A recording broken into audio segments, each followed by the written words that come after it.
میرا چچا زاد فیروز ایک خوبصورت نوجوان تھا۔ تبھی رشتہ دار لڑکیاں اس کے ساتھ شادی کی آرزومند تھیں، لیکن وہ ہر کسی سے بے نیاز بس اپنی ہی دھن میں مگن رہنے والا لڑکا تھا۔ اگرچہ وہ میرا کزن تھا لیکن ہمارے گھر پلا بڑا تھا، اسی وجہ سے میرے بہن بھائیوں میں اس کی حیثیت سگے بھائی جیسی ہی تھی۔ قصہ یہ ہے کہ میرے والدین کو شادی کے بعد 4 سال تک اولاد کی خوشی دیکھنی نصیب نہ ہو سکی، تو دادا جان نے فیروز کو امی ابو کے سپرد کر دیا کہ تمہاری اولاد نہیں ہے، آج سے یہ تمہارا بیٹا ہے۔ بتاتی چلوں کہ فیروز کے والد کا انتقال ہو چکا تھا اور اس کی والدہ کی شادی دوسری جگہ کر دی گئی تھی۔ فیروز کو دادی نے پالا اور پھر وہ امی کی گود کا پھول بن گیا۔ خدا کی قدرت کے اس کو گود لیے 2 ماہ گزرے تھے کہ اللہ تعالیٰ نے میری ماں کی گود ہری کر دی۔ انہیں حقیقی اولاد کی خوشی بھی نصیب ہو گئی۔ کہتے ہیں کہ کر بھلا ہو بھلا۔ امی جان فیروز کو پہلے سے زیادہ چاہنے لگیں۔ کہتی اس کو ماں کا پیار دیا ہے تو مجھے بیٹی کی صورت اولاد کی نعمت نصیب ہوئی ہے۔ میں فیروز کو کبھی یہ احساس نہیں ہونے دوں گی کہ وہ میرا لے پالک ہے۔ انہوں نے ایسا ہی کیا۔ بعد میں یک کے بعد دیگرے اللہ تعالیٰ نے میری ماں کو 3 بچے اور عنایت کیے، لیکن انہوں نے سب سے زیادہ فیروز کو اہمیت دی، اس کے پیار میں کمی نہ لائیں اور نہ اس کو نظر انداز کیا، بلکہ پہلے سے بڑھ کر خیال کیا۔ یوں 5 بچے ایک ہی ماں باپ کے زیر سائے پروان چڑھے۔ اسکول کی تعلیم مکمل کر کے میں اور فیروز کالج میں پہنچ گئے۔ وہ مجھ سے 1 سال بڑا تھا، تبھی میری اس کے ساتھ بنتی تھی۔ ہم دونوں ایک دوسرے سے بے حد محبت کرتے تھے۔ امی ابو بلکہ سبھی ددیال والے چاہتے تھے کہ مجھ کو میرے اس کزن کے ساتھ شادی کے بندھن میں باندھ دیا جائے تاکہ بن ماں باپ کے فیروز کو والدین کا قوی سہارا رہے۔ سبھی اس امر سے متفق تھے۔ مجھے بھی پھپھو وغیرہ سے اس بارے میں سنگن ملی، تاہم یہ بڑوں کے فیصلے ہوتے ہیں۔ میں نے فیروز کو یہ احساس نہ ہونے دیا کہ بزرگوں کے درمیان ایسی بات چل رہی ہے، اور نہ ہی اس نے ظاہر کیا اسے کچھ علم ہے۔ ہمارا تعلق پہلے والا بھائی بہن جیسا ہی رہا اور ہم نے ان سرگوشیوں پر کان نہ دھرے۔ جن دنوں ہم بی ایس سی فائنل کے اسٹوڈنٹ تھے، ہمارا ٹرپ کالج کی طرف سے بہاولپور سے لاہور گیا۔ میں اور فیروز ہم جماعت ہونے کے باعث اس ٹرپ میں شامل تھے۔ ہمارے پروگرام شیڈول میں شالیمار باغ کی سیر بھی شامل تھی۔ 10 بجے کے قریب شالیمار باغ پہنچ گئے۔ باغ میں بہت رونق تھی۔ غیر ملکی سیاح آئے ہوئے تھے۔ ایک اور تعلیمی ادارے سے لڑکیوں کا گروپ بھی تفریح ٹرپ پر آیا ہوا تھا۔ یہ تاریخ کی طالبات تھیں۔ یہ کوئی 30 کے قریب لڑکیاں تھیں۔ سبھی نے خوبصورت اور رنگین لباس زیب تن کر رکھے تھے۔ لڑکوں کی دلچسپی اس کے لیے یہ بھی خاص بات تھی کہ لڑکیاں ایک دائرے میں رقص کر رہی تھیں۔ ان کے بیچ میں ایک لڑکی تھی جو بہت تیز ترار اور سب سکھیوں کی لیڈر معلوم ہوتی تھی۔ وہ بہت خوبصورت انداز سے تالی بجا رہی تھی۔ بالکل فلموں والا سین تھا اور ہم حیرت سے تک رہے تھے کہ یہ کیا ہو رہا ہے۔ یہ رقص جھومر اتنا دلچسپ لگا کہ ہم تماشا دیکھنے کو ذرا دور ہو کر گھاس پر بیٹھ گئے۔ اچانک میری نظر فیروز پر اٹھی۔ وہ درمیان میں کھڑی تالی بجانے والی لڑکی کو بہت غور سے دیکھ رہا تھا۔ تبھی ان لڑکیوں نے دائرے میں رقص کے انداز میں گھومنا بند کر دیا اور ایک دوسرے کی طرف گیند پھینکنے لگیں۔ نہ جانے یہ کون سا کھیل تھا، ایک بار گیند ہماری طرف آ گئی اور فیروز نے پکڑ لی۔ اس لڑکی نے جو درمیان میں کھڑی تھی، فیروز سے گیند واپس پھینکنے کو کہا، مگر وہ شرارت کے موڈ میں تھا۔ اس نے گیند نہ پھینکی۔ لڑکی قریب آ گئی، تنک مزاجی سے گیند مانگنے لگی۔ فیروز اور اکڑ گیا۔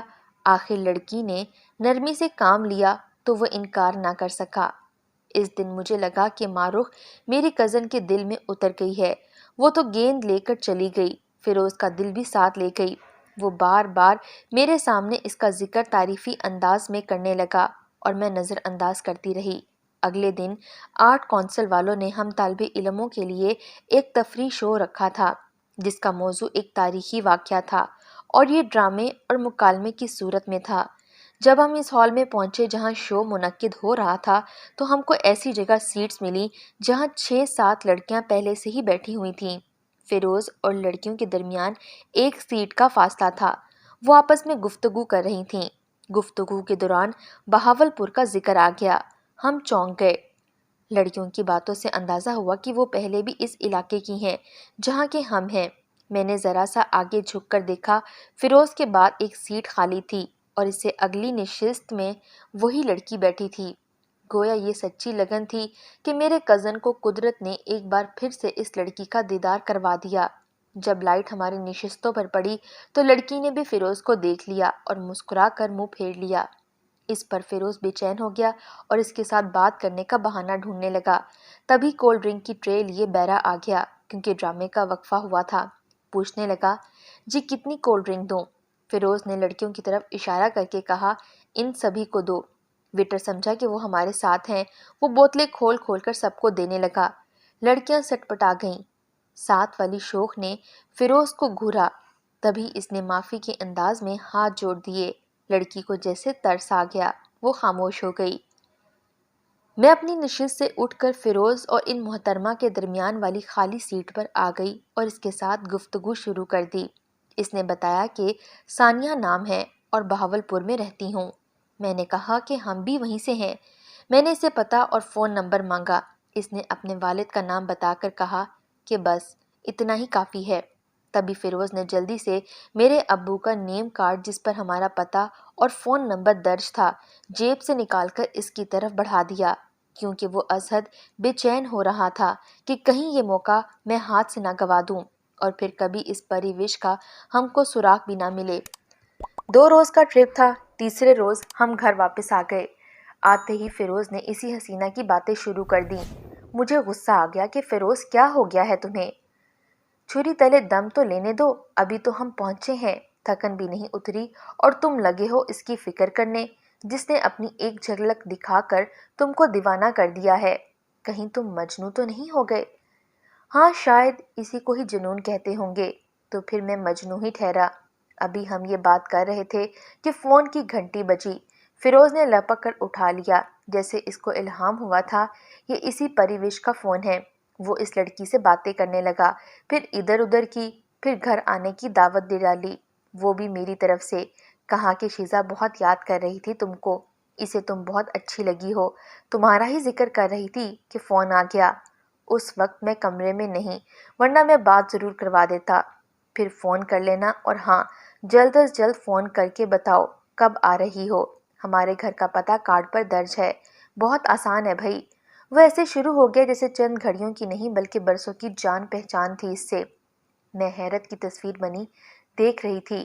آج تو اس کو میرا بھی لحاظ نہ تھا، وہ اس قدر بے اختیار ہو رہا تھا۔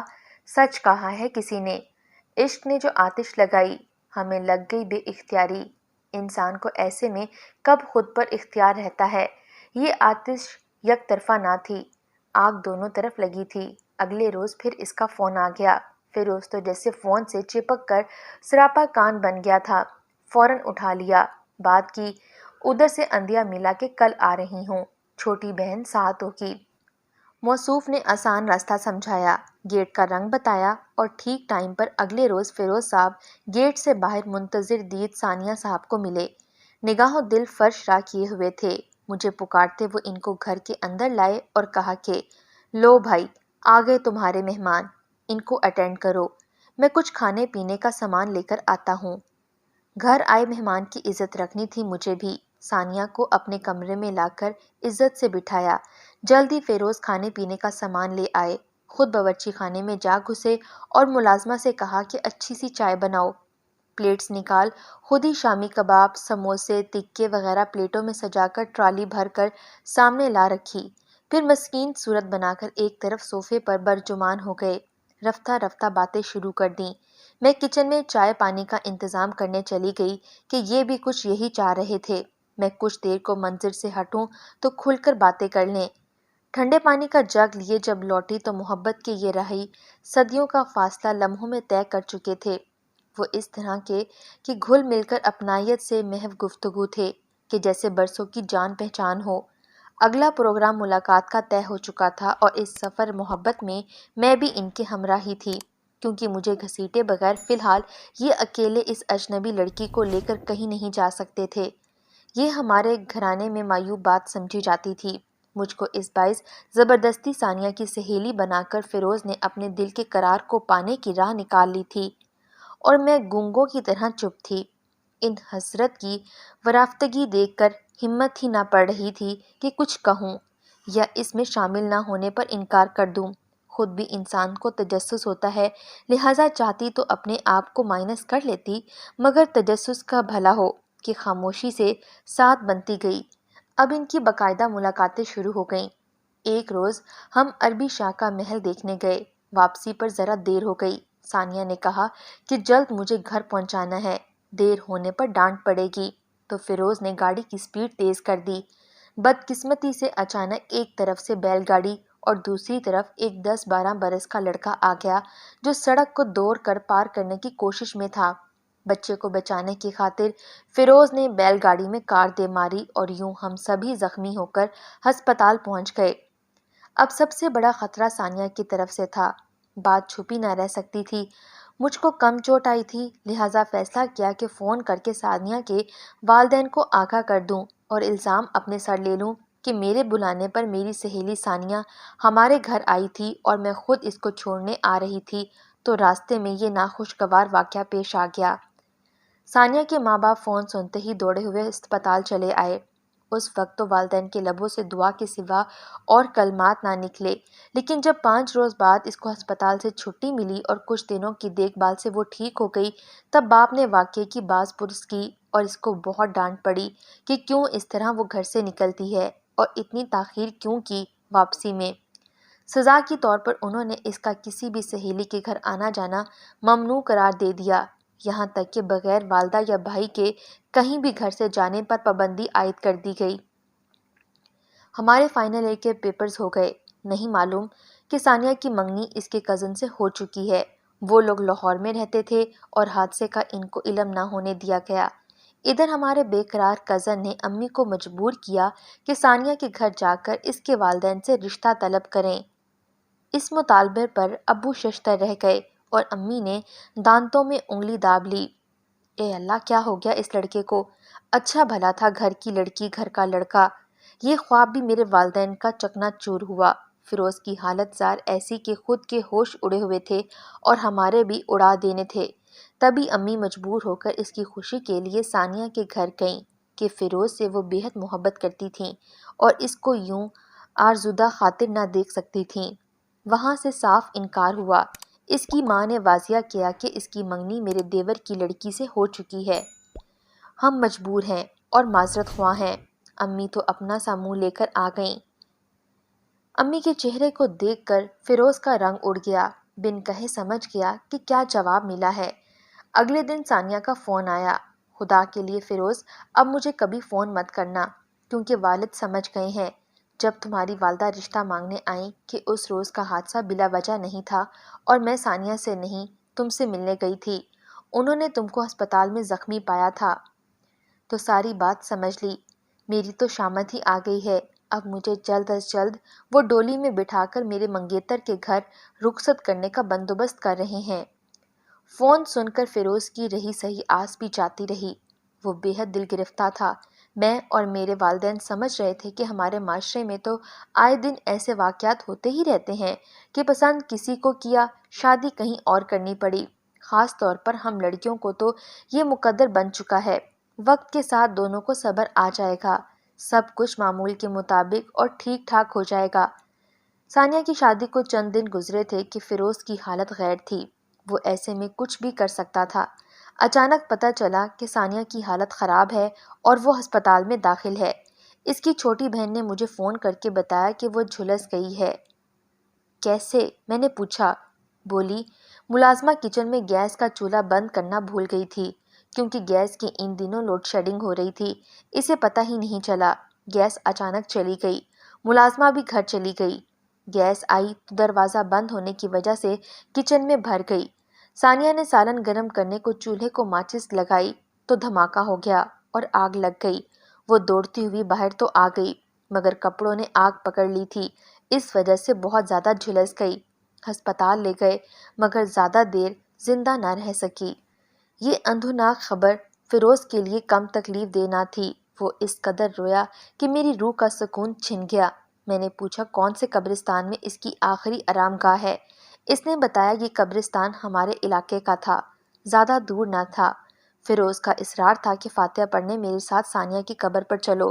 میں نے سوچا کہ جانا چاہیے تاکہ میرے کزن کو کچھ قرار آ جائے۔ مجھے خود بہت افسوس تھا۔ ہم ثانیہ کی قبر پر گئے۔ وہ اس کی قبر کے پاس بیٹھ کر رونے لگا۔ بہت دیر بیٹھا رہا۔ سورج تیز ہونے لگا تو میں نے کہا، بس اب گھر چلو۔ بڑی مشکل سے اسے واپس گھر لائی۔ اس کے بعد فیروز کو کسی نے ہنستے نہ دیکھا۔ وہ ہر روز صبح سویرے قبرستان چلا جاتا اور وہاں کچھ وقت گزار کر آ جاتا۔ اس پر بھی اس کا زخم بھرا اور نہ روح کو قرار آیا۔ کبھی کبھی تو اس پر ایسی وحشت طاری ہوتی کہ رات کو بھی قبرستان کی طرف نکل جاتا، ثانیہ کی قبر پر دیا جلاتا اور بیٹھا رہتا۔ میں پوچھتی کہاں گئے تھے؟ قبرستان دیا جلانے گیا تھا۔ ثانیہ سے بات کرنے کو دل چاہ رہا تھا۔ دکھی ہو جاتی، اس کو سمجھاتی، وہ نہ سمجھتا۔ اس طرح کافی دن ہوتا رہا۔ صبح دم اور شام کے بعد اس لیے وہاں جاتا تھا کہ اس وقت اس کے گھر اور رشتہ داروں کا ثانیہ کی قبر پر فاتحہ کے لیے آنے کا کم سے کم امکان ہوتا تھا۔ سردیوں کی ایک رات وہ اسی طرح گھر سے نکلا۔ امی پریشان تھیں، کہاں جاتا ہے اس وقت؟ میں تو جانتی تھی، امی کو نہ بتاتی تھی کیونکہ اس نے قسم دے رکھی تھی۔ وہ بھیانک رات ہماری زندگی کی منحوس ترین ثابت ہوئی، کیونکہ اس رات واپس لوٹتے ہوئے فیروز کو ایک پاگل کتے نے کاٹ لیا۔ اس کی پنڈلی لہو لہان تھی۔ فوراً ہسپتال لے گئے، انجیکشن لگائے گئے، مگر شاید وہ ٹھیک ہونا ہی نہیں چاہتا تھا۔ اس نے اسی کرب میں بالکل اس دنیا کو چھوڑ دیا اور اسی قبرستان میں ثانیہ کی قبر سے کچھ دور اس کو جگہ ملی۔ وہ بھی اپنی آخری آرام گاہ میں جا سویا، جس کی اسے شدید آرزو تھی۔ شاید وہاں جا کر اس کی روح کو سکون مل گیا ہو۔ کون جانے کہ اس دنیا کے معاملات اور ہیں اور اس دنیا کے اور، درمیان میں موت کا کالا پردہ تنا ہوا ہے۔ نکاح میں بس کچھ دیر ہی باقی تھی کہ دولہے کے ابا نے یہ بول کر سب کو حیران کر دیا کہ نکاح سے پہلے ہمیں گاڑی چاہیے، اور وہ بھی ہماری حیثیت کے مطابق۔ سب حیران تھے۔ لڑکی کے والد نے پہلے ہی قرض لے کر بیٹی کو ضرورت کا سامان لے کر دیا تھا۔ وہ اس فرمائش کو پوری کرنے کی نہ تو سکت رکھتے تھے، نہ انہیں امید تھی کہ جن کو وہ اپنے جگر کا ٹکڑا سونپنے جا رہے ہیں وہ اتنے کم ظرف نکلیں گے۔ پورا گھر ایک دم سکتے میں جا چکا تھا۔ نہ جانے کیا سوچ کر لڑکی کے والد اٹھے اور انتظام کرنے کا بول کر گھر سے نکل گئے۔ لڑکا اور اس کے والد بڑی خوشی سے سینہ تان کر بیٹھے یہ سوچ رہے تھے کہ کم از کم کرولا تو مل ہی جائے گی۔ سب انتظار میں تھے کہ 1 گھنٹے بعد لڑکی کا والد ہال میں داخل ہوا اور سب کو خوشخبری سنائی کہ گاڑی کا بندوبست ہو گیا ہے۔ یہ سن کر دولہا اور اس کے والد کی باتیں مزید پھیل گئیں اور انہوں نے کہا کہ چلیں پھر نکاح کی رسم ادا کر لیتے ہیں۔ لیکن لڑکی کے والد نے کہا پہلے گاڑی تو دیکھ لیں، آپ کو پسند ہے؟ لڑکا اور اس کے والد خوشی خوشی لڑکی کے والد کے ساتھ ہال سے باہر کی طرف چل دیے۔ باہر پہنچ کر ادھر ادھر دیکھا لیکن سوائے بارات کی گاڑیوں کے اور کوئی گاڑی نظر نہ آئی، تو سوالیہ نظروں سے لڑکی کے والد کو دیکھا۔ انہوں نے مزید آگے چلنے کا بول کر ان کے ساتھ چلنے لگے۔ ہال سے تھوڑے فاصلے پر ایک گدھا گاڑی کے پاس پہنچ کر لڑکی کے والد رک گئے۔ لڑکے کے والد نے حیرت بھری نظروں سے لڑکی کی والد سے پوچھا تو وہ گدھا گاڑی کی طرف اشارہ کرتے ہوئے بولے، یہ رہی آپ کی گاڑی، گدھا آپ کے پاس کھڑا ہے اور میرے خیال میں یہی گاڑی آپ کی حیثیت کے مطابق ہے، اور ہاں، جاتے ہوئے کھانا کھا کر جانا، آج میں نے اپنی بیٹی کا سر صدقہ دیا ہے، بھکاریوں کو بھی ملے گا، اور مسکراتے ہوئے وہاں سے چل دیے۔